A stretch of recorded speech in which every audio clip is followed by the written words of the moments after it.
Now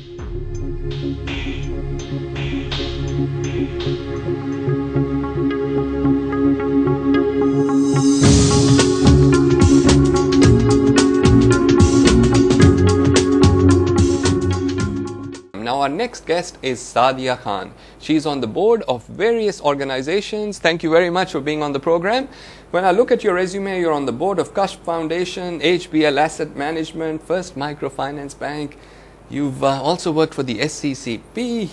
You've done a lot of things. Thank you for being on the program and giving us some insight into corporate governance. Thank you, Amar. It's good to be here. When I was looking at your background, one of the things that I found very interesting was that you were actually involved in the development of Code of Corporate Governance right back in the early days when you've previously worked with the regulators. Can you tell me what it was like to develop or be part of the team that developed the code? Amar, let me backtrack from my days as a regulator. My association with corporate governance actually dates back to about a decade when I was working with the ADB in Manila. We were faced with the Asian financial crisis in 1997, and in the aftermath of that crisis, a lot of the financial sector reform packages that we devised and rolled out for our member countries included a very important component of corporate governance. So the recognition was there of the importance of corporate governance in averting a widespread crisis in confidence. Fast forward to 2000, when I returned to Pakistan and joined the SCCP, one of the first tasks that was entrusted to me by the then chairman, Mr. Khalid Mirza, was to finalize the Code of Corporate Governance and to implement it. Having said that, the first draft had already been prepared by the Institute of Chartered Accountants, and a task force was formed at that stage comprising of the three stock exchanges, the two regulators, SCCP and the State Bank, as well as ICAP and ICMAP.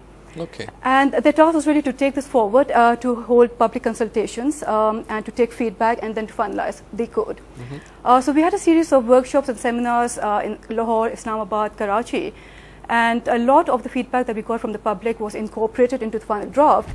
And the final version that came out was actually a much watered down version of what had originally been put forward for public debate. But as with the history of Pakistan, we preferred a moth-eaten, truncated code rather than nothing at all. So we went ahead and made them part of the listing regulations. After that, there was still a lot of work to be done because the awareness creation, the familiarity of the code was lacking. So we continued with a series of workshops and seminars. There was vociferous opposition to the code at that stage. What is satisfying at this stage is that some of the most vociferous opponents are now some of the most ardent supporters of the code. So I think we have made a lot of progress in the past 6 years.